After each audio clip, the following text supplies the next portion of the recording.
And I'd like to say thanks to Murray for organising this. A lot of effort and energy, I think, has gone into this, and it's really enjoyable. Anyway, the Jesus of history, whose side is he on? So I'm asking the question, what can we learn by looking at the Jesus of history, studying Jesus historically? Are we going to embark on this quest and all come out as atheists, or are we going to embark on this quest and come out as fundamentalist Christians? Which direction is a historical investigation going to take us? Right. Oh, how do I move this along? You might need that. So you can put it in, just click it like maybe around there on this side. Oh, You could just put it on the table and oh, okay. just one of the now I'm sort of going to give you the answer now, or I'm going to give you my answer, which you may disagree with. Now, in 1910, Albert Schweitzer, a New Testament scholar, well-known New Testament scholar, said that people who have reconstructed the life of Jesus have generally done so in the cultural context that they come from. They constructed Jesus who is similar to them. And we know today, we've seen hippie Jesuses and all sorts of Jesuses. Actually, my favourite is the Jesus of one of the early Dead Sea Scrolls scholars, John Allegro, who thought that Jesus was a mushroom, yes. Hallucinogenic. An hallucinogenic mushroom. And Brian's given us another essentially fringe theory of Barbara theory. There's some extreme theories. I've got the slide here which Lee alluded to, I think, starting off with conservative scholar views down to mythicist scholarly views down the bottom. And the conservative scholarly views are those which say that the Bible is inerrant, and in fact their conclusions about Jesus are entailed in their initial assumptions. And the mythicist views are held by people largely outside of academic scholarship. They're generally fringe views, and mythicists would say there wasn't anyone with sufficient similarity to the biblical Jesus to consider them a real person. Now the mainstream view, this is what most scholars hold, the mainstream view, most of them are at elite universities, the top stream universities. Most of them come from liberal Christian traditions, Protestants in particular, but that has certainly broadened within the last 50 years. And it's important to note that these people coming from this tradition come from a creedal position generally. But the mainstream view of Jesus is summed up here. Generally, a large number of details, as recounted in the Gospels, are accepted. For example, the parents of Jesus, being Joseph and Mary, they often seem to believe that this is true. Jesus is considered to be a failed apocalyptic prophet. That's pretty much a standard view. He was a prophet who thought that the end of the world was going to come within his lifetime, but it didn't happen. The virgin birth is not given a lot of credibility in by mainstream scholars, and there's textual reasons for that. Most consider that the baptism by John the Baptist was true, that Jesus was crucified, and a lot like to think that the resurrection occurred. There's less agreement on that, and generally the issue is avoided by mainstream scholars by not mentioning it. Yes. Okay, now what I'm going to argue in this talk, that any of these views are consistent with the historical record, and the more fringe views that have been mentioned, including John Allegro, the view that Brian recounted to us, and were there others we mentioned? But no, but Margaret theory doesn't have wide acceptance, so it's a radical view, right? Which I didn't really discuss, but I'm going to argue, or I will argue, that there is so little historical record. There's almost none that you can construct any story you like and say that is consistent with history. And the implication is for apologetics, it doesn't get us far by arguing about the historical record. I don't think the historical record is what brought many people to atheism or to Christianity. So we'll briefly look at the historical record. In this slide, I've listed in the green slots almost all the early Christian sources that refer to Jesus, except Gospels. Okay, so Paul, other New Testament epistles, Clement I's epistle, and some other writings here. And the white bars indicate non-Christian sources, non-Christian philosophers, historians, social historians, commentators of the first century or so, who you would expect maybe should have mentioned Jesus if he was a person of some importance, some interest. And in this column here, I'm indicating whether or not these sources refer to the Gospels. The canonical Gospels being Matthew, Mark, Luke and John. They're the four I'm talking about. And the first reference we get to those four canonical Gospels occurs around about 150 CE by Justin Martyr, the first reference to the Gospels. I think he quotes some of the Gospels, but doesn't name them. Irenaeus actually names the four Gospels and says we should have these four. The reason he gives is because there are four directions on a compass, therefore we need four Gospels. Here I'm indicating whether or not these sources refer to the life of Jesus, give details about the life of Jesus. Paul doesn't mention anything about the life of Jesus. Right? The other New Testament epistles don't mention the life of Jesus. Neither do these secular sources. The first possible one is Josephus, but that is there's so much controversy over the text in Josephus that refers to Jesus. It's generally considered fraudulent, or at least partially fraudulent. And even if it wasn't, he's not saying anything that he couldn't have learned from Christian communities. So he could have asked the local Christian what happened, and they may have told him.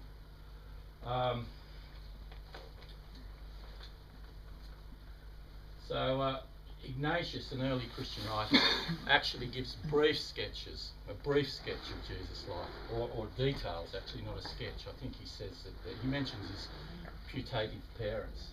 Okay. So it's quite interesting that it's a long time after Jesus lived before he's referred to by any writings. But you notice the non-Christian writings completely ignore him up until, Tacitus, quite late. References to Christianity or the Christ are more frequent. Actually, Murray, where's Murray? What time did I start? We started 20 past. 20 past, okay. We're going all right then. So you have Done 10 minutes. 10, okay. Oh, just one thing, if people have questions, can they sort of raise them as we go along? Yeah. You don't Hadrian's letter to his nephew, I think, is the first mention of Christians, isn't it? But you don't have Hadrian up there? I'm not familiar with that or forgotten it, so I don't have it there, no. Do you know what the date of it is? Hadrian, it's either 115 to 130, something like that. Okay. Right. Early 2nd century. Okay. Well, I want to move on to looking at one or two of these. I'm not going to look at much. Lee, you mentioned Philo as someone who should have been writing about Jesus. Very interested in that part of the world. Very interested in Jewish religion. You know, he was in Jerusalem about the time Jesus was supposedly crucified there. It didn't mention him. So I won't deal with him anymore. But one secular source I will look at.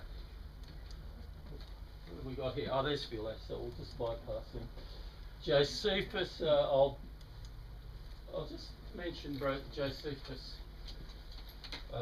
briefly. Now here's the Testimonium Flavianum, which is widely regarded as fraudulent. So this is one paragraph in Josephus mentioning Jesus.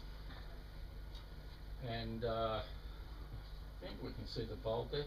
Jesus, a doer of wonderful works, he was the Christ. This is supposedly Josephus talking. When Pilate condemned him to the cross, he appeared to them alive again after the 3rd day. It sounds very much like the sort of thing that a Christian would say. Sounds very much like the Nicene Creed, actually. It does. Yeah. And I think Lee said that you were of the view that Eusebius interpolated that, and there's good reasons to believe that Eusebius put it in there, as there are very good reasons to believe that Josephus didn't write this.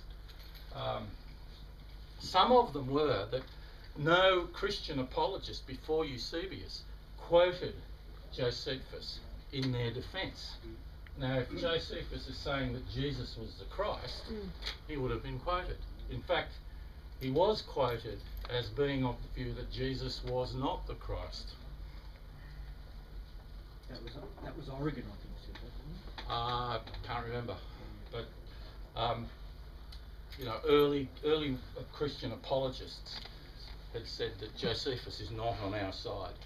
So there are good reasons to regard this as an interpolation. I just want to go on to Tacitus.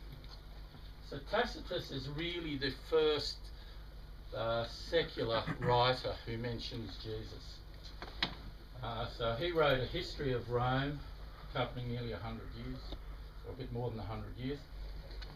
And his paragraph referring to Jesus said that Nero persecuted Christians because he wanted to deflect onto Christians the liability for the fire of Rome. So he's saying that Christians caused the fire of Rome, and he persecuted them as a result. This actual story doesn't occur in any other historical source, so it's actually unsourced by Tacitus, and it's unconfirmed by any other writer.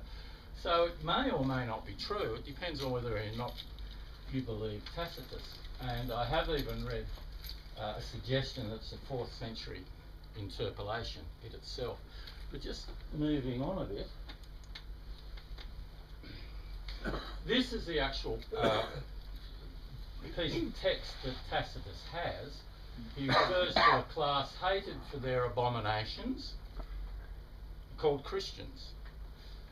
And Christ, from whom the name had its origin, suffered the extreme penalty during the reign of Tiberius at the hands of one of our procurators, Pontius Pilate. Now, Christians claim this as an extra biblical source for details on the life of Jesus.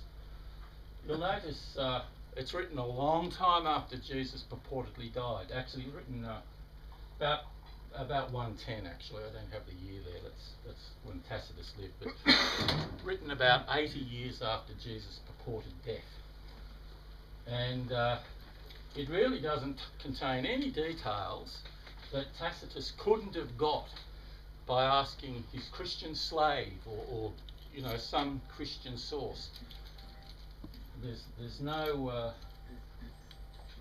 no indication here that Tacitus is an independent external source for Jesus.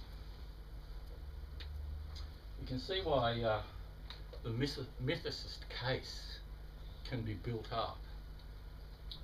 Jesus is simply absent in any meaningful sense from historical records. This is the first one we get, the first mention we get 80 years after his death, and it really contains no information that could be anything other than rumour.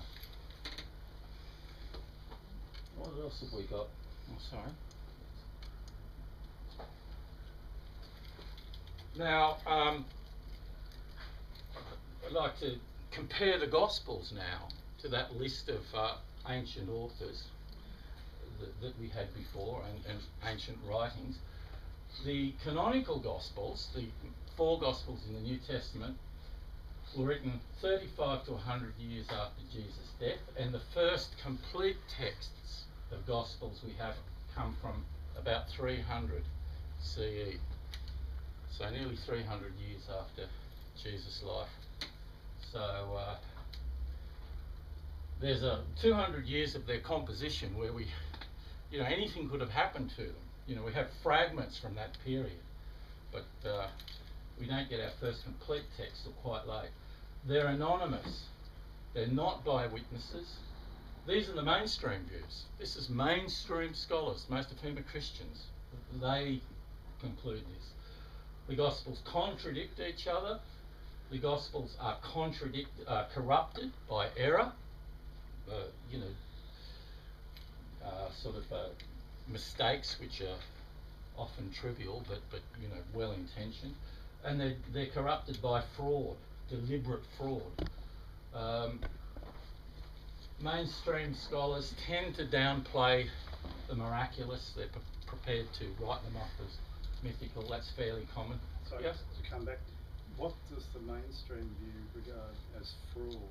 I know that Matthew changes Mark's text at times. Is that what they mean by fraud? No, that's not what I mean.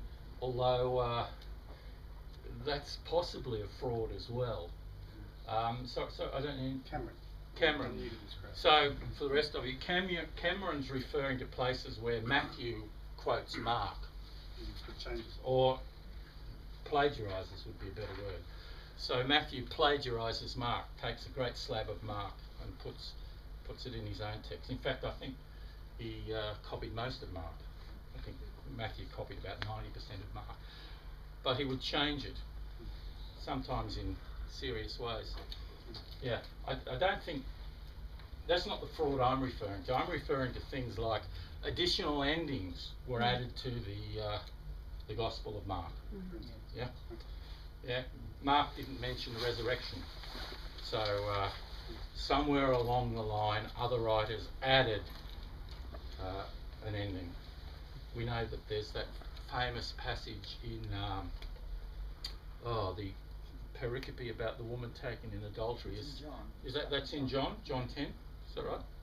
Yeah, it's in John's Gospel. It's in John somewhere. Okay, that's a fraud. Well, but that's only because there are texts that are prior to that which don't include those passages, and so there's evidence that passage was added in. Yes. That's how they know it. You sound like you're suggesting because Mark didn't write about the resurrection, therefore any other addition to it might be fraudulent. Someone else might have added that story because they did have information that wasn't included, and they decided to add it in. It's still not part of the original. It's not part of Mark. No.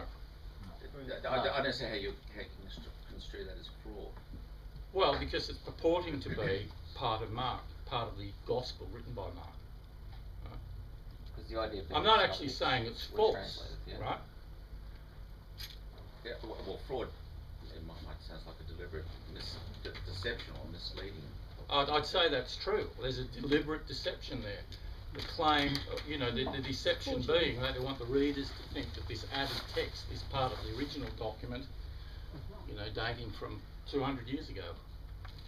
You're saying it in the sense that, if the 3 other synoptic gospels that were written, translated out of Mark, the idea being that there was one account, and then the others were translated into well, say local languages or simpler languages, which is the way it was No, they were all explained to written me. in Greek. Right? The Yeah. three synoptic gospels are Matthew, Mark and Luke. How much more time have I got? 10 minutes. 10 minutes. Okay. Well, you've got the genealogies of Matthew and Luke. They're obviously fraud, aren't they? I mean, that you could argue that they were added on to the Gospel of Mark, but the genealogy of Jesus from different lines is obviously made up. Yeah, I'd claim they're fiction. Yeah, By fraud, I mean deliberate additions to the text or changes to the text with the intention of deceiving the reader into thinking that they're part of the original text. Okay, so that's what I mean. There's a view I've read quite recently in a book, actually, a long book called Misquoting Jesus, where he actually uses the gospel as a generic form, like a generic form which people use to actually make a point, as demonstrated by the end of a couple of gospels where Jesus is saying, "Into thy hands I commend my spirit, oh my God, why have you forsaken me," in order to demonstrate a certain kind of attitude. And that there were many gospels written, like the Robin Hood stories or something. Yes. They were things like, they were an idea like that. So fraud doesn't actually enter that sort of an idea because there never was, in a sense, until later. Well, there was anything that you couldn't muck around with or retell or... Now, Bart Ehrman, who wrote that book that you're mentioning, argued vehemently that fraud was a concept that was current at that time, and that other writers had a very strong sense of being fraudulently misrepresented. Oh, they did? Bart Ehrman is arguing that. Okay, he argues that Right. other writers of Gospels would have felt that was plagiarism. Yes, yes. He's arguing that it was commonly accepted. Now, for me, an important point here is that the list of non-Christian sources that we'd mentioned earlier were not anonymous. We have an idea when they were written as well, so we have a vague date, and they fit into an oeuvre of the writer. These are anonymous tracts. Why these can be considered historical documents of the same worth and validity of those as those other documents and those other writers, I have no idea.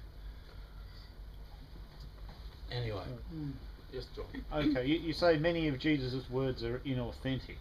Now, there's an argument I've heard that I have a lot of sympathy with, that if you look at all the words attributed to Jesus, not his miracles, not his part in Roman political life, but basically it seems this was one person who was, stamping his mark on certain words and saying clever things. In other words, here was a gifted orator who was theologically literate, saying certain things about the world. Now that's a claim that somewhere in history there was a person who was gifted in oratory. Not saying that he committed any miracles, not saying he died on the cross, not saying he participated in Roman political life. But there was someone who was significant, who stood head and shoulders above others, gifted, secular gifted, not blessed or anything, but someone of significance, and that there are some aftershocks of that. Now that's to say that there was a historical figure, but how does that fit in with the idea that he's not historical? Sure, I'm saying he didn't die on the cross, didn't commit miracles, didn't participate in Roman political life, but people paid attention to him. I'm not arguing the case. I mean, I probably could debate that with you. I could, and Burton Mack would, for example, and other authors would, and I think they've got a very good case there. But I'm not arguing that. I'm merely trying to list the mainstream view of the Gospels, simply because these are basically the only historical source we have for Jesus. These are the only historical source we have. Right? And just back to my original claim, out of this writing, right, you can use that to support and justify almost any belief that you want. You can say, look, they're anonymous. There are all these problems with them. As far as I'm concerned, they could have been made up. They're like other mystery cults at the time. I think it's difficult to make up the words of a character that you can see a certain unity of voice. That's for Shakespeare. It doesn't work there either. Mainly because I'm a writer myself, a musician, and I can tell a style, and you can tell when somebody's or when somebody is writing in another person's style, you can sense it. So I'm inclined to agree with John. Except that. Except you're not making the No, argument. I'm not. I'm not making the argument. Basically, but there's a difference between things being complete fiction and anonymous narratives of someone who actually said a coherent body of thoughts. Yeah, that's the thing. And being anonymous doesn't absolve that connection, that notion. Here was one person speaking. But anyway, I'll shut up now. Well, I just will very briefly mention that, even though it isn't relevant. Yeah. If you look at John, you get a completely different set of coherent, philosophical ideas than you get from other Gospels, right? You do. That's the first thing. Secondly, at that time, they actually didn't have video recorders and tape recorders, so the reported words of speeches, trials, oratory, they were all made up by the biographer. None of the words recorded in the Gospel would be authentic to Jesus. Someone made them up, and they were written in a different language. Jesus probably spoke Aramaic. If he existed. Probably didn't know Greek, may have been able to read Hebrew, right? But these were written in Greek, right? And actually, some of the stories could not have been recounted. Some of the words of Jesus, could not have been recounted in Aramaic because they don't make sense when you translate them back. So it's complicated, and I sort of don't really want to go into that, but it is very complicated, and these are the issues that scholars debate. We're probably running out. Okay, I quickly want to go over. I won't mention that. Okay, I just want to go over some what I consider to be myths and exaggerations. Right. The claim that I think Lee reported from the previous talk I gave. By a show of hands, maybe half the audience considered that Jesus existed but was just a man. I'm saying that's a belief we don't know. I guess I'd say all the way along, there is such a small amount of evidence, and it's so dubious, that we can say almost nothing about Jesus. I'm not sure that we can say he existed.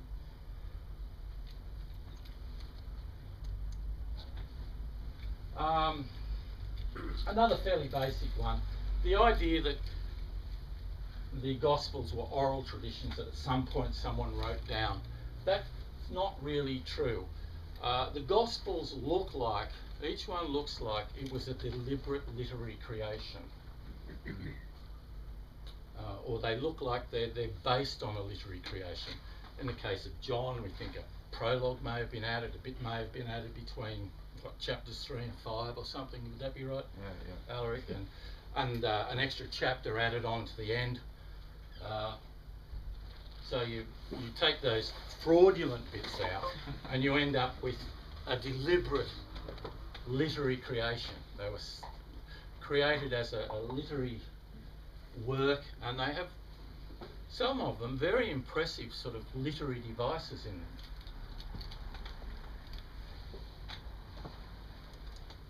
So someone sat down trying to create a story. This claim is often made by Christians, naive Christians. There is more evidence of the biblical Jesus than there is of Julius Caesar. That's just false, but I'm not going to say why it's false, because it's probably obvious to you. But I just want to point out why I think Christians falsely have this idea. And it's because there are an abundance of New Testament documents which are very old. So there's nearly 6,000 documents which date from the first millennium. Whereas for most ancient texts that we have a copy of, there's often only one copy or two copies or a small number of copies. Yes? I think the claim is actually in reference to the work that Julius Caesar wrote about his wars, not the person that Julius Caesar. I've heard this statement no, a lot. So the extant sources of the work that he wrote about his wars, there's very few old documents. That actually applies to almost any old document, any ancient text. That applies to any ancient text, yes. As I've read it, it's not, as I've read it, I thought it was about his work, not about his person. Right, right, and You there might is. be right in thinking this is the more naive version. That's the more sophisticated Yes. version. Well, I've never We get read, I've this all never the read time. anyone claim that there's Oh, more yeah. evidence for This this. is- No, you won't Yes. read it, but you'll hear it. But I I've think. read a number of places a comparison of the literary evidence in the texts in comparison to other ancient texts. Just you will transpose find the Julius Caesar internet to riddled someone with else. people saying, Yeah. Yeah. just naively. I think the point you're making is that it would be a common statement made by evangelical. Well, That's common. we could also say a few bestsellers are quite puerile, but it doesn't say a lot about them. Yeah. Yeah. Okay, just moving on.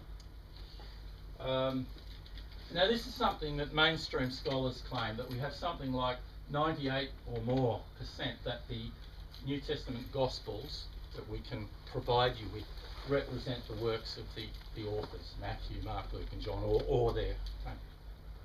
Okay. And on that I'd say that the Gospel copies we have come from up to 200 years after they were purportedly written. So, you know, who knows what corruption has happened in that previous time, we can guess. But there are a few more myths and exaggerations. But anyway, the point I want to make is that the evidence is so sparse that I don't think we can argue one way or the other strongly on historicity as to the veracity of the claim that Jesus lived or performed miracles or rose from the dead. Thank you very much, David.